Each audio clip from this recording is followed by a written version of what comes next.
Good evening and welcome to Freedom is a Constant Struggle with your host, Kilu Nyasha.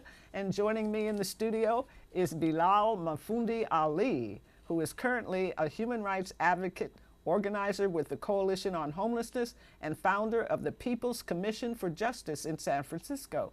Bilal is a longtime passionate and dedicated activist organizer and a recent transplant from Los Angeles with over 30 years experience working in the social justice arena. Bilal identifies himself as a new African revolutionary nationalist. His experience in community organizing began at the age of 15, working with the Neighborhood Adult Participation Project in Los Angeles after the Watts uprising. While still a teen, Bilal became affiliated with the Black Panther Party for Self-Defense. I was 30 when I joined, as a member of his high school Black Student Union, which was formed by the BPP. Before permanently moving to San Francisco, Bilal was lead organizer with the LA Community Action Network, organizing the homeless in downtown LA Skid Row community for 13 years. And we're so glad to have you in San Francisco because you're a dynamite organizer, and we've already noted. So Bilal, with your indulgence, your kind indulgence, I'm going to share with you and our audience a housing commentary I did for Traffic Jam, an old program that was broadcast on Pacifica Radio's KPFA. Let's see, exact date, March 16th, 1984. Wow. And it's about homelessness, and I thought I would share this and then get your take on the comments here, the stats here particularly, and then what was going on then with homelessness and what's going on now, okay? Homelessness continues, again, this is a commentary that I did for Pacifica in 1984. That's 33 years ago, if my arithmetic is right.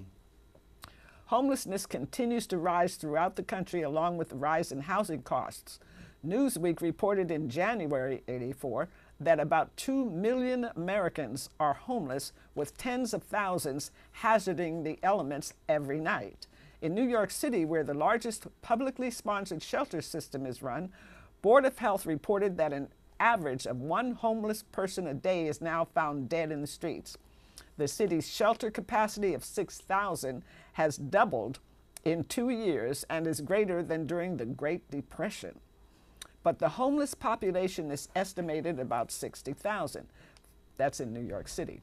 Philadelphia provided emergency housing in 1983 to 5 times the number in '81. Philadelphia provided emergency housing in 1983 to 5 times the number in '81. In Detroit, homelessness is up 50%, and in St. Louis, 47%. In Chicago, a Catholic Charities shelter turned away 112 people in one day, and Washington, D.C.'s 100 city beds are woefully insufficient for the city's 20,000 homeless. The forces that caused this housing disaster are long-standing and involve everything from the restructuring of the family into smaller and more numerous households, the disintegration of family ties, failures in the government approaches to housing, mental health, and welfare for the poor, high interest rates, and dramatically decreased housing starts and ever-increasing rents. Median rent increased twice as fast as income in the 70s, and low-income housing construction came to a virtual standstill. Census figures show about 2 million more Americans live in substandard housing, and hundreds of thousands are on unreal waiting lists of up to 20 years for public housing. It's been anticipated that the shortage of low-income units will reach 1.7 million by 1990. Moreover, the total housing subsidy for the poor is small compared to what the middle class and rich receive in the form of home mortgage tax deductions that will cost the Treasury about $42.8 billion in 1984. And I'm going to stop there. And Bilal Mafundi Ali, will you comment on that? Because it seems to me that if there were 2 million people homeless and the building of housing came to a standstill, how in the hell are there only about 600,000 reportedly nationwide today? 6,000 in San Francisco.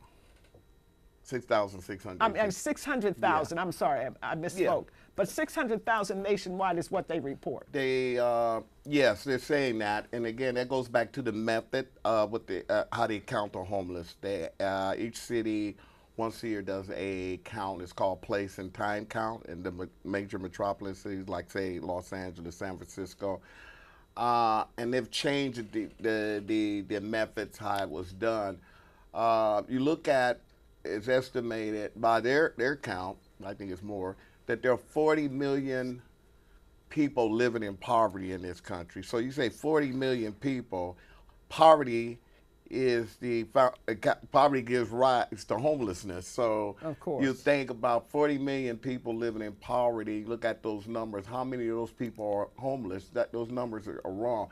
The method of counting, the place and time count, for instance, in San Francisco every year, we just did one that should be supposed to be published May 26th. The last place and time count said it was 6,686 homeless folks in San Francisco. The teams go out for 2 hours at 9 to 11 at night, 100 volunteers, and some homeless people are even given a stipend. And they count the people they actually see laying on the ground or sleep, right? Or they see tents, they count the tents and that sort of thing.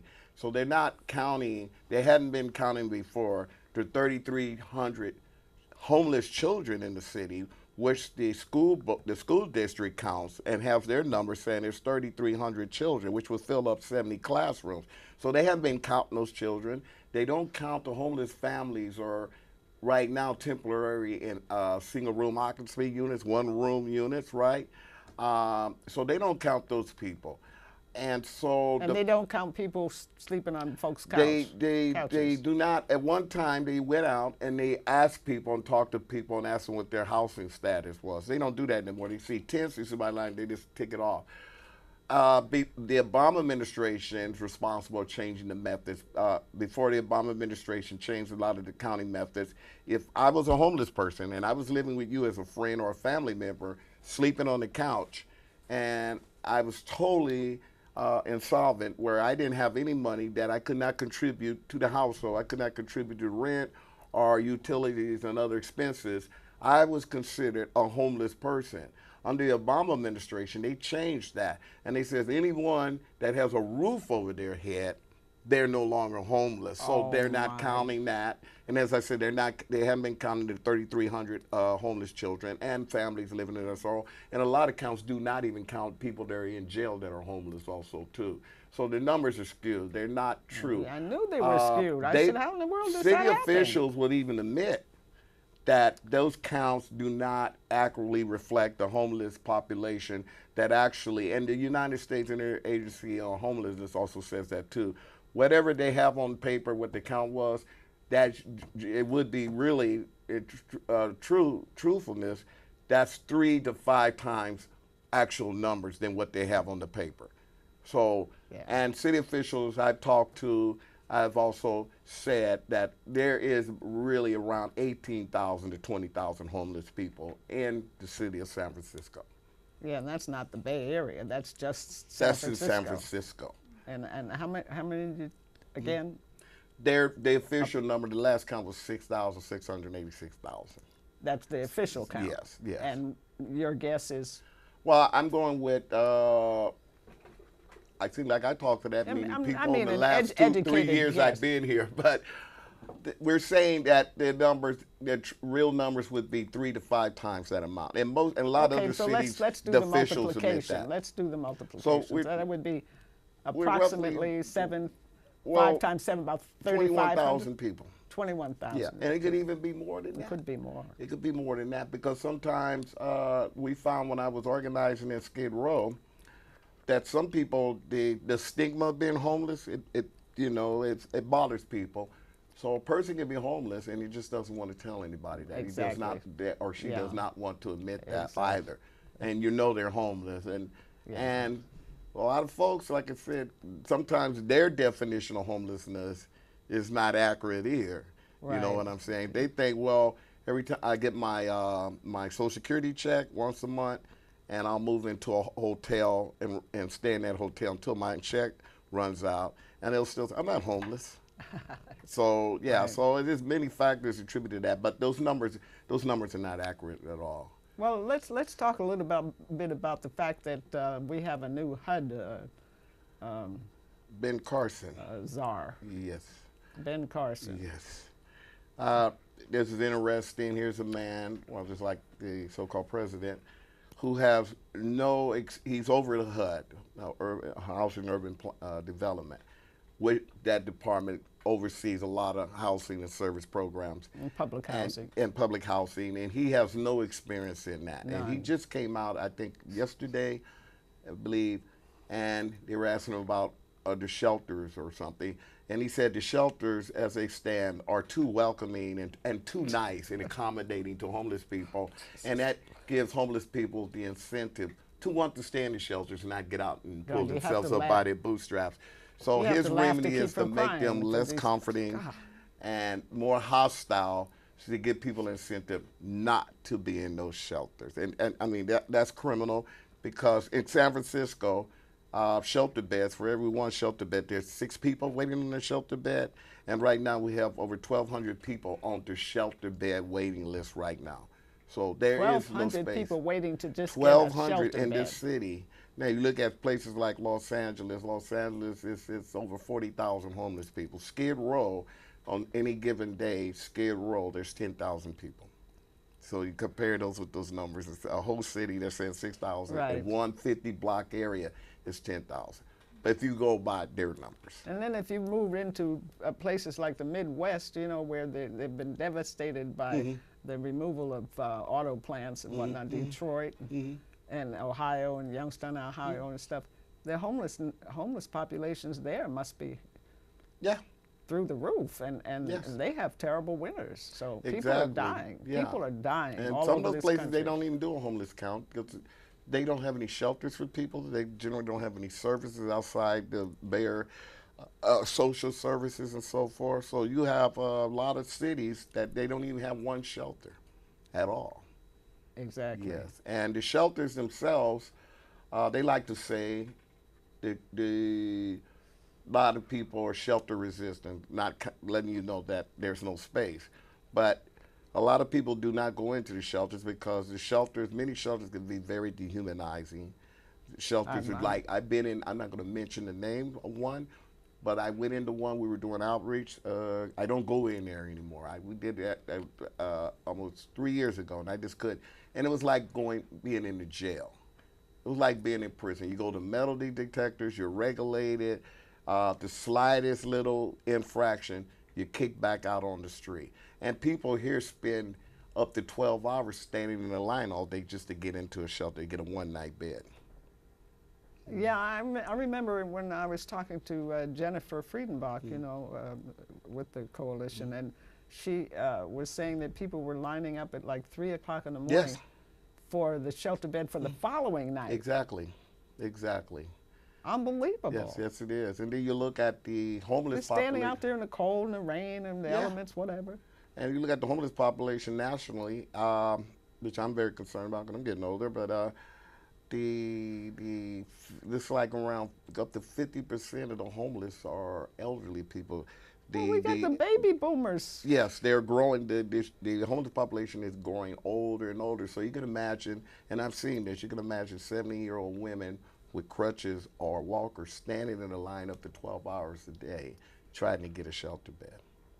And one of our supervisors, Malia Cohen, I can't, maybe last year or later, they wanted this, it's the shelter Ocean in the Bayville, where they take a lot of women, and these women have to sit up where they were sitting up in plastic chairs all night long. They didn't have beds for them, they have to sit up. And there was a move to create a shelter, another shelter, or enlarge that shelter for that. And the gentrifiers in there didn't want that shelter in there, and she killed it.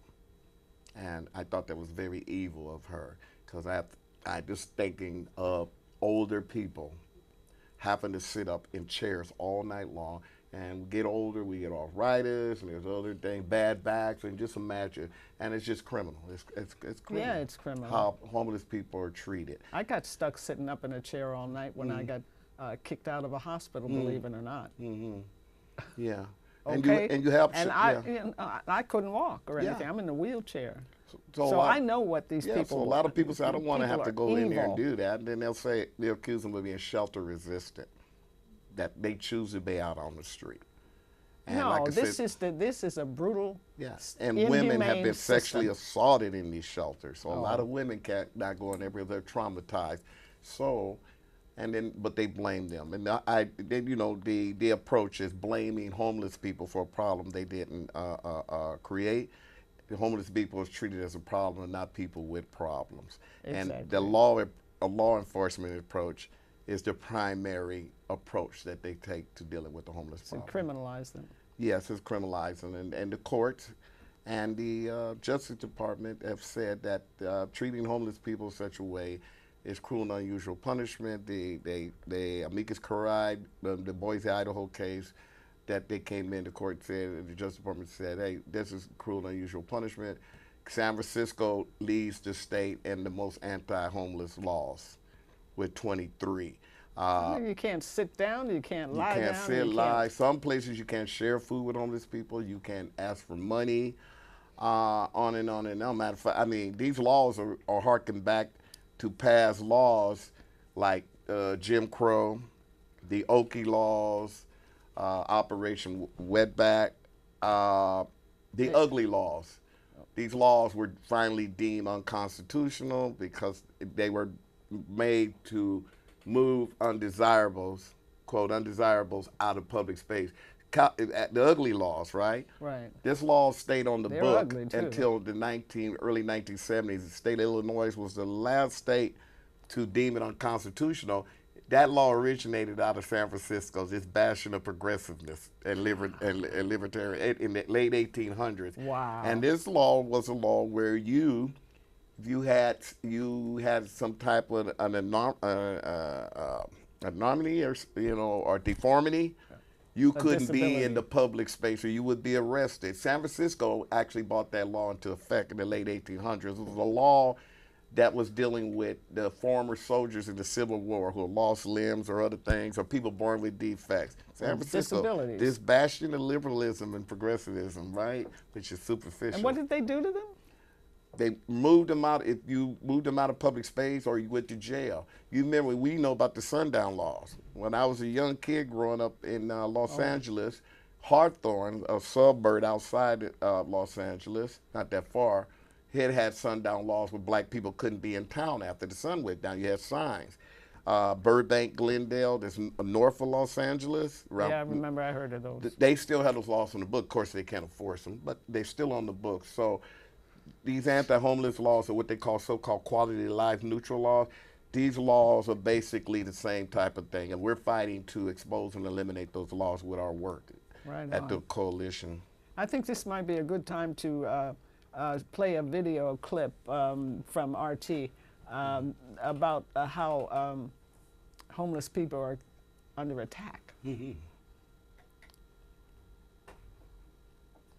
To the West Coast now, where a new report finds that in 2015, California's homeless were attacked more than homeless in any other state. RT's Brigida Santos has that report. I'm standing here in front of the Union Rescue Mission, which is the largest homeless shelter in Los Angeles. Over 1,100 people stay here every night, and in fact, so many people stay here that they've actually run out of beds and have had to put in cots so they can accommodate more people. Homelessness is a growing problem in the United States, especially in Los Angeles, where more than 3,000 people have been added to the roster in the past year alone. As homelessness rises, so do incidents in which the homeless are attacked, not by other homeless people, but by those who are not homeless.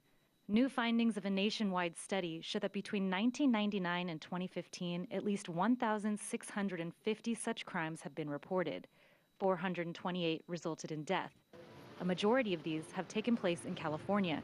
which accounted for 25% of all attacks reported between 2014 and 2015. The crimes, ranging from beatings and rape to murder and mutilation, are mainly motivated by a perpetrator's bias against homeless people and the fact that it's so easy to target them. To have somebody who doesn't have to deal with this come into these environments to attack and hurt people is just outrageous. That's like the lowest a person can go, to come in and to, try to harm individuals under these circumstances. It took a while for me to even just think about considering a tent, but I don't want to suffer the anxiety of sleep deprivation. But it's scary at the same time because I have a lot of anxiety about being out there and the doors not having a door and locking myself. In the United States, homeless people are not protected by federal or state hate crime laws, even though almost 3 times as many have been killed as a result of bias than those in protected classes. 6 or 7 weeks in a row where I would find a person on the streets who'd been injured by gangs carrying out their initiation rites by pummeling them. One guy, I remember very well, I took him to the hospital with a detached retina, and he had been hit in the eye so badly. Currently, the FBI only classifies a homicide as a hate crime if motivated by race, religion, ethnicity, or sexual orientation. In 2015, 62% of victims were men over the age of 40. 73% of the perpetrators, on the other hand, were males aged 30 or younger. But these are only the numbers we know about. Most attacks go unreported, especially those by women who have either been sexually assaulted by someone or physically abused by a partner. Behind me, women that are staying at the Union Rescue Mission are lining up to take showers. This is the first time that this mission has seen more women and children in 125 years than men. Talk about the most vulnerable people on the streets. It's women. What women suffer out on these streets is incredible.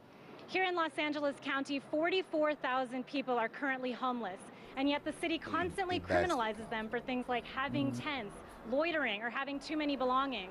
But when criminal acts are carried out against the homeless, nobody seems to be paying attention. Reporting from Skid Row in Los Angeles, Brigida Santos.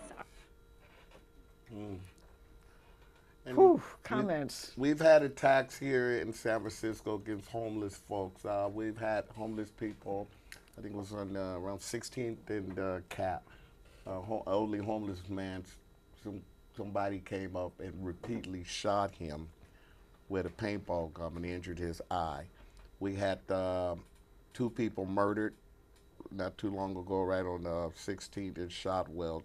Brother named call him Tennessee, and I can't remember the woman's name, but you might have heard about that. They were shot to death out there, right? And this wasn't there's not other homeless people. There was some outside people, and so a lot of time, and homeless people won't. A lot of times, homeless is not going to report these attacks, but we know they're gone up. The homeless people being killed.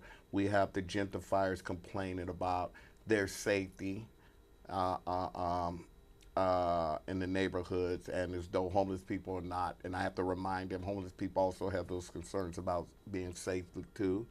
And I've seen house people harass people in tents. One night I seen a house person, we had to chase him away. He was kicking in this tent, and there was a woman in there, her and her friend that I knew, and she's in a wheelchair. And he kicked her all into the head. And we had to chase this guy. He got away. Actually, we found out he worked for the SPCA. They went over there and complained to the SPCA. He was drunk. He said, one of your employees comes over here harassing us. He kicked my wife in the head, and they didn't do anything about it. So there's because there's such contempt for the poor. It's as a culture of cruelty. Most of the media fosters contempt for the poor. Exactly. And so that's another problem we have to deal with, and dealing with so-called people with good intentions who are trying to, good neighbors saying, look, I feel sorry for the homeless, something needs to be done, but they don't, not in our community. Right now, they're having a meeting tonight. They have a very contentious meeting 2 weeks ago where they're building the next homeless, the Navigation Center, which is a low threshold shelter that allows you to bring in your partner, your pets, and your belongings. They want to put it up over here on Cesar Chavez, and I can't think of that street right now.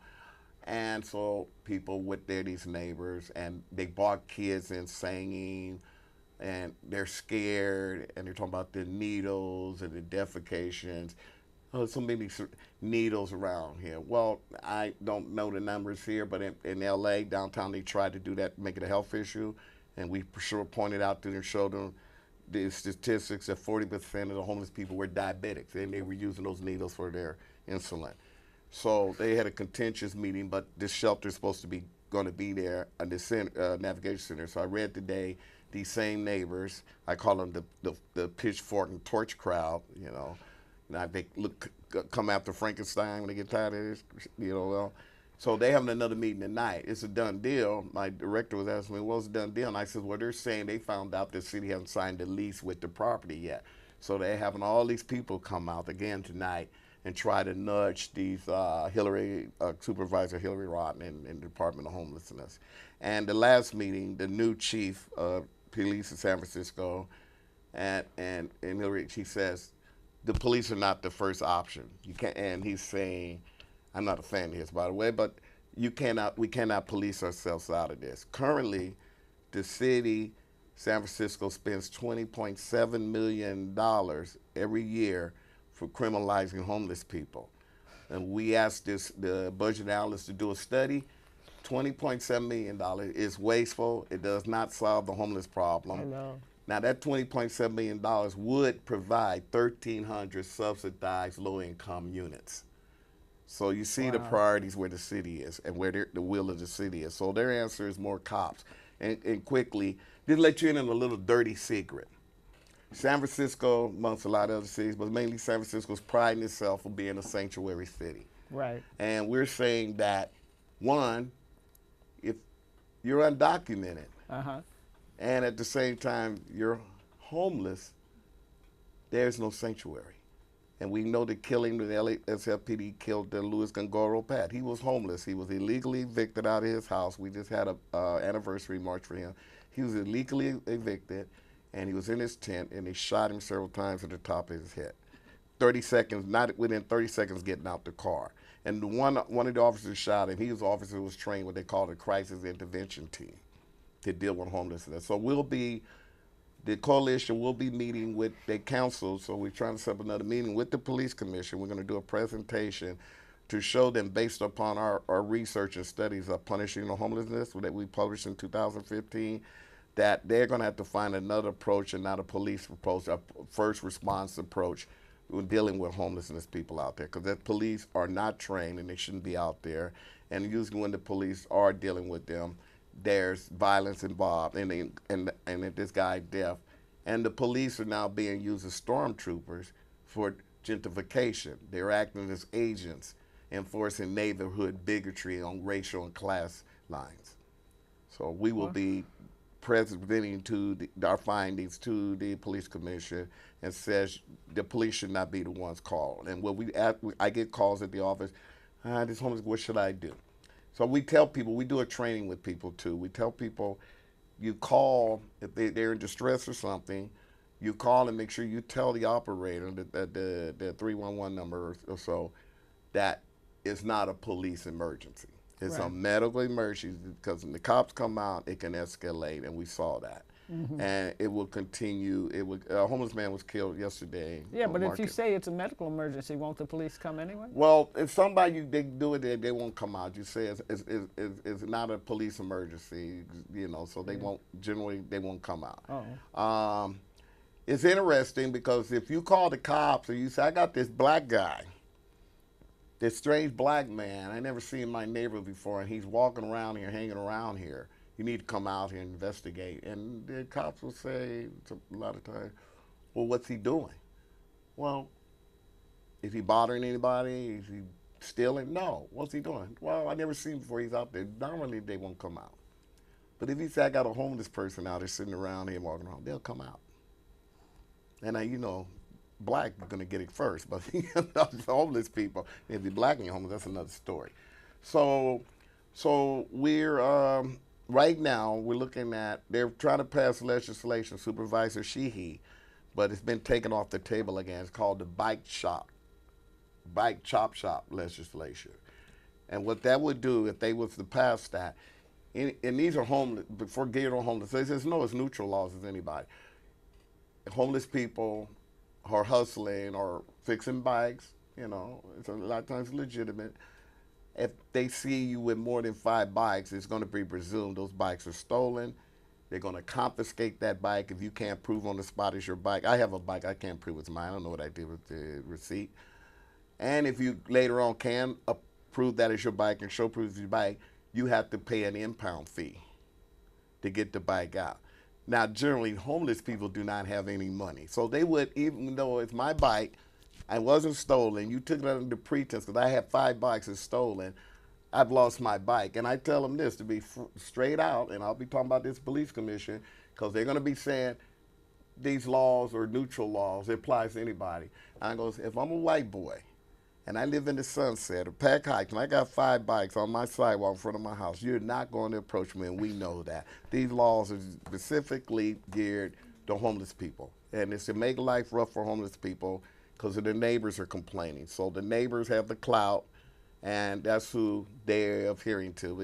And I don't want to get into the whole rubric of the neoliberal project. So these are laws that we're attempting to make sure that doesn't happen. They've taken it off because the Bike Coalition, I think, are meeting with them because the Bike Coalition would kind of was for it, but they're not, but they don't want to make a big public thing about it. So they're meeting with them, talking about it. So it's been taken off. I'm not too clear on the bike thing. Are these to provide work and bikes to homeless people? No. They're called, like, you know, a chop shop, like a car chop shop. You steal cars and you break them down and all of this. Where they're saying that the neighbors are saying these bikes are stolen. He's got all these bikes and all of this stuff. So they want to pass this legislation that says if you have more than 5 bikes, this is homeless people, those bikes are going to be presumed stolen, and they're going to confiscate the bikes. And then if you can prove later on it's your bike, they says, okay, you can have your bike back, but we get impounded the bike, you got to pay the fee to get out, which a lot of people wouldn't have. And I'll tell you how weird it is. It's not they're treating it as an infraction, but theft is theft. It's a misdemeanor or felony, and the bike is worth anything worth $950 more is grand theft. So I'll be accused of stealing my bikes, these bikes. You'll confiscate the bikes, but you're not going to arrest me for it. I just don't understand. I just can't get it because it doesn't make sense. It doesn't make sense, but it's not to make sense. It's to create more conditions and run homeless people out, right?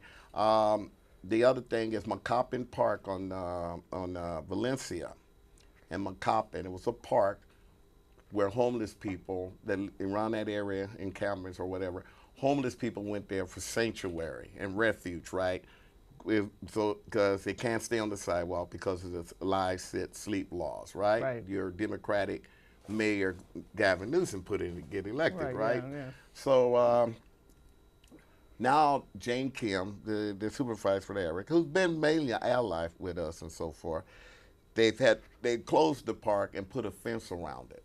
So these homeless people now forced back onto the street, which will further criminalize them.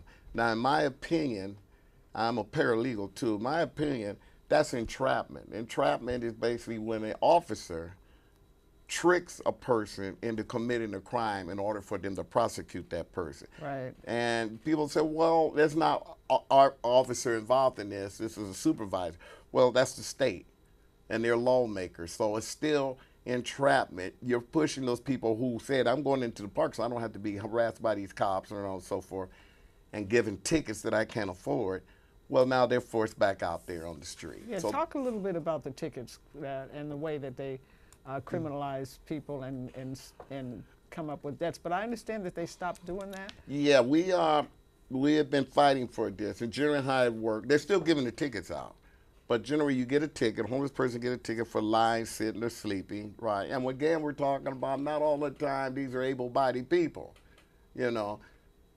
These are life-sustaining activities, right? You're being basically criminalized for existing. That's what it is. For living. So you get the ticket. They can't afford the ticket. So a lot of people wouldn't go to court. Right. They don't go to court. That's an infraction. It's an unjailable offense. But when not going to court is a bench warrant. Now it's a misdemeanor. Now they can be arrested. Or if you're applying for some kind of public benefits or some kind of social services, they can be withheld because you have that warrant out. And lo and behold, you apply, you get your number comes up. Say if you're on the list for public housing, they see that warrant, no public housing. Oh God! Then And you've been they will waiting take, forever for the then they public take housing. your driver's license. So you need driver's license most of the time to get employment, and then they tack on another $300. Then it goes into a collections agency. So saying somehow you get back on your feet, you get a job, you look for an apartment. That collection is agency. They see that they can deny you the apartment, right? Because your credit rating. Now many employees now check your credit rating, and they can withhold. They can not employ you now because of that. Right. So these things exacerbates homelessness. It makes it hard to exit homelessness, and if you do exit, you got this debt now. So that's what we talk about in punishing the poor. So the courts understood that. We kept on, and some other folks was talking about that. So what the courts did, they stopped issuing warrants. They stopped the driver's license, right? The judge threw out 70,000 warrants, much to the chagrin of the Police Officers Association. What judge? I can't think of his name now. He's a presiding judge. And one of the judges that was dismissed used to work for the coalition. We had our which we still do. I do citation defense when we had attorneys there. So he threw 70,000 warrants out, much to the chagrin of Mayor Lee and the Police Officers Association, saying you're allowing homeless people to commit crime and there's no accountability. No, it is, because it goes into a civil assessment. So what I do now, I can usually get, when I was getting those tickets dismissed, if I can show that these people were insolvent, didn't have the money to pay the fines, the deal we had district attorney, they would dismiss the tickets. So they threw the tickets out, the warrants out, because it didn't make any sense. You caused the debt in the courts, and they can never be paid, and it didn't make any sense giving people tickets and fining them and putting them in jail simply because they're poor. So court get on our side with that, and that was a battle, not just with the coalition, but other groups also too, and they saw that. The mayor likes to say, like he was saying when he was running before, that you can't, criminalizing people is not the answer. But he was it was in the newspapers. He was highly upset. He wrote an article about that when the court says, no, we're going to dump the tickets. So yeah. So speaking of answers, let's talk solution and answers. Well, one of the things is, and one of the things I've learned when I was affiliated with the Black Panther Party and reading and studying, that the people that are mostly impacted by the issue have to be the ones in the leadership of that issue and participate in doing something about that and creating real solutions, right? So that's still my philosophy. So at the Coalition on Homelessness, when they brought up Supervisor Farrell wants to be mayor, this Proposition Q to outlaw encampments, which there are already laws about that. Right. Right. He called it housing, not tents, and it fooled a lot of people. Well, of course, I don't want the people living in tents. They should have housing. There was no housing attached to it whatsoever. Oh. What they'll do is they give you, I call it get the hell out of San Francisco ticket. It's called Homeward Bound. They give you a ticket to get out. They give you a one-way ticket and $20 and ship you back to home somewhere, right? Oh, wow. And so it was no housing. It was just a little ploy he was using to raise contributions to run for mayor. So a discussion with that, we formed the Homeless People Popular Assembly where we went into the encampments. The Obama guidelines dealing with encampments said that any encampment clearance process has to involve the participation of the encampment people and have to be in a capacity of leadership, because homeless people are the experts. They know the solutions. And so we went and started organizing the encampments, and we hold these popular assemblies. And one of the things we do at the popular assemblies, we get people to get to an understanding of what are the root causes of the homeless crisis. A lot of people let's internalize that and blame themselves. No, but let's do that right now for our audience. Yeah. Articulate the causes. Yeah. So we look at we're in a worst homeless crisis since the Depression, and we go back and look at the cuts in the federal budget under the Reagan administration. Right. It was 70%. constantly cutting the budget for low-income, affordable housing for Cuts people. over 20 billion on Yes. from HUD. Exactly. So we have that coupled, as you mentioned earlier in the show, the the raising of rents, and the wages are stagnant, and we know what's going on And in San housing Francisco. construction came to a standstill. Yes, in construction. So then you had places being flipped where people who now had Section 8 vouchers, well, they talk about, we're giving all these thousand Section 8 vouchers. Well, you can't use them because the landlords are not taking them no more. No, for sure. Because the government doesn't I know subsidize that. what That's they why want. I'm still in the Pingyun. Yeah, and we're seeing that in San Francisco. Right. So you got a landlord says, well, look, this person, especially in rent control, I got you living here for 20 years. You got a 3-bedroom apartment. You're paying $600 a month. And I can get $8,000 a month. That's what it's going for, a 3-bedroom, for $8,000 a month in San Francisco. Yeah, but the 2-bedroom So is $4,000. I'm going to get you out, right? And I can't do it legally, so there's all kind of things. Now we had the Ellis Act where landlords said, I'm not going to be in the landlord business no more, right? I'm going to demolish it, then they're going to build a condo and stuff like this. So constantly pushing people out. Then the gentrification, so greed and profit, right? This old probably neoliberal model. And don't forget white supremacy, because And of course, it's very racial, because you look run at almost all the people of color out, and black people's well, of course. population. You look at has Harlem, reduced. you look at Brooklyn, and DC now. These are all becoming white enclaves now. We had white You mean fright. Chocolate City is vanilla now? It's becoming vanilla. It's more, yeah. You had the 60s, 70s white flight. Wow. White flight. And now it's a reverse white flight coming back in, right? Yeah, so I'm scared to ask where we are. And urban renewal. What we used to say, I'm going to say this, because I was coming up, my family would say, it ain't urban renewals, nigga, remove them. So we have this. In San Francisco, where you had traditional black and brown communities like the Fillmore, the Western Addition, the Bayview, they're all becoming more and more white. The city's projection says by the year 2030, San Francisco will be the whitest city in the Bay. I believe it. And people call it gentrification. We call it what it is. It's colonialism. It is the same traits, and the police are used to enforce that. So this is where we're at now, and as a result, many people become homeless. You look at who's homeless, children coming out of foster care, right? Wow. They're homeless. People who have okay, disabilities. let's explain that to people. They're 18 years old. They become 18 years old, and they're just kicked out of the foster system. They're on the street.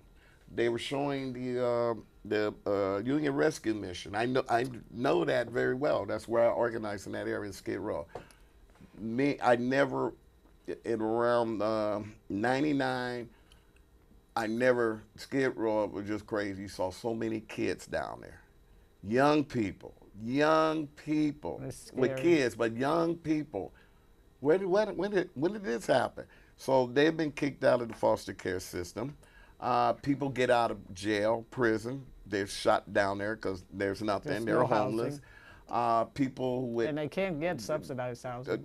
Disabled people with illnesses that spend all their money taking care of, they're now homeless and stuff like that. Right. So these are the people that they normally say these are able-bodied people. They choose to be this way because they have drug problems or alcohol problems, or they just choose to want to be homeless, and that's not true. So the Homeless People's Popular Series are gathering the people, talking about these issues, and organizing around committees. If their concern is basically this thing, they organize their committees around that, right? So we're empowering that and giving them voice. And then we have the Homeless Speakers Bureau, because a lot of times homeless people are never at the table when these decisions have been made. I remember the rally that impact their lives. Yeah. So the Homeless Popular Assemblies to make sure that homeless people sitting at that table. We're going to be at that table, and we have solutions too. The Homeless Speakers Bureau, we just had a standing room only at the Live Central Library a couple of months ago. So, and we have our people come in, I do the trainings, and they spoke about homeless to people. And you're just a hell of an organizer. well, I can have tell. no other choice. I know, but I mean, it's wonderful for me as an old Panther to see an old Panther still organizing. I Yeah. love it. I just love it. But yeah, I have no other choice. I mean, the Panthers, we're about the ideal. But I was always taught. I was in Southern California chapter under Bunchy Carter and Geronimo and the Freeman brothers. The ideal was there's always the people. Absolutely, serve the people, body and soul. And I tell my people, we don't do it. Who's going to do it? Nobody. Really? Nobody like us. So And I tell we you don't one, do it. and we only have several minutes. Yeah. Well, I don't know how many minutes. 8 minutes. Seven. Wow, that 7 was that minutes quick. left. It flew, but I really lost my train of thought, of course. But it'll come back to me in a second. But yeah, so like I said, it's just me. I never. It hurts me to see that. I've had friends that end up. I was homeless for a while. I've been homeless. I came to just San lucky Francisco. I never had to sleep on the street. Yeah, I came here with a plan, and I ended up homeless. I slept on the street 15 months. Ooh, Yeah. that's pretty horrible. That must be horrible. Until I had to end up having to go to the hospital. Almost, I had a near stroke because that's the other thing. It's very Homeless stressful. people. We see homeless people come in the office, and I'm writing stuff down. I go, "What are you, about 60?" No, I'm 40. So homeless people's lifespans are shorter than house people, and homeless people age 25% faster than house people do. I'm sure, And and that's- die prematurely. Yes, and we every year we just had a piano memorial thing for one of the homeless guys who just died on the street. He was calling the emergency. They kept calling 3 times. They kept hanging up on him. He died. That was in the paper, and he played the piano. So we have people bring a big piano out there, and he was the guy also when they had the homeless sweep after the Super Bowl. His was the walker. When the cops and the DPW did the sweep, took his walker and threw it in the back of the dump truck. So, yeah. And we got women and children out there. The mayor has his Department of Homelessness and Supportive Housing. So when you said mayor, I was reminded. Go ahead. I wanted to ask you this question. I saw in my notes one of the last programs that we did on homelessness that Mayor Ed Lee has promised that by 2018 the problem is going to be solved. There's He's not going be to house you say 6,000? 800. 8,000 people. He's going to eradicate it. Mayor Lee is full of shit. Well, I can't. Watch your language. I'm sorry. We're under FCC rules. Sorry about that. Anyway, I say he's full of fit. I know what you mean. Where they're going right now, I think I'm trying to remember what they have in the pipeline. Maybe I forgot 300 units. I may be wrong on that, but he made that statement in 2015. I know. And so, what, 3 years? 3 years is going to So be that's solved. you got to be housing what, over 2,000 people a year, or right? Right. And Where's they're the not housing? doing that. Where's the housing? They're pushing the navigation centers, which we support, but they changed the model because originally you went into the navigation center, they used to clear the encampments, and you work with case management, and they moved you into permanent housing. They have changed that model now. They bring you in there, and for 30 days, and after 30 days, you're back out on the street. Oh, for goodness So sake. that's all just. Okay. So here, I got my thought back. Yeah. In keeping with what H. Rap Brown's book title suggested, I think he wrote it in 1970, Die Nigger Die. Yeah. That seems to be what they want us to do. Well, because yeah. I don't see how. It doesn't take rocket science to figure out what to do about homelessness. Mm-hmm. That obviously we need affordable housing. Mm-hmm. So why are they not providing it? Because they have no will to take care of homelessness. Exactly. None whatsoever. Yeah. So here's the deal. The Trump administration is budget cutting, is taking the axe to the budget already. Yeah. We know that. Just today, the House of Representatives has already crashed the health thing. Yeah. It was already inadequate, and now it's going to be non-existent practically for Right. everyday people. So we're right back to the point where, and you and I, as former Panthers, are well aware of what we demanded. And it seems to me that in 2017, we, the people of this country, and I'm talking about everyday people, period, not excluding the multimillionaires and billionaires. Right. Thank you. So we have to come together. So we have to stop judging people on the basis of how they look and appear. Exactly. You don't judge a book by its cover. We have to come together on the basis of our political will to demand clean water, healthy food, decent housing fit for the shelter of human beings. Exactly. Free child care, free education all the way through med school. If Cuba can do it, we can. Exactly. Okay? Yes. And what are the others? Did I leave anything out of the basics? We're going on a 10-point program, sound like. Thank you so much for joining us, Bilal Mafundi Ali. Thank you for having me. Your last words. All power to the people. And I want people to understand it's not so much Donald Trump. Donald Trump is a product. Donald Trump is reminding this country the real nature of this country. And he's giving people a wake-up call. So people need to wake up. We need to come together. And it's not so much Donald Trump. It's the system that produced Donald Trump. That's right. It's the capitalist, imperialist, we need to rotten do away system. with a parasitic, archaic, oppressive system. Yes. All power to all the people. All power to the people. And free them all. Free them all. Free the land. Yes. Yeah. And it's been really a pleasure having you, Mafundi, and you keep up your great work. Yeah. I just love it. Okay. And thank you, Jackie Perez, for board hopping. Thank you for tuning in to Freedom is a Constant Struggle. And I'm Kilu Nyasha.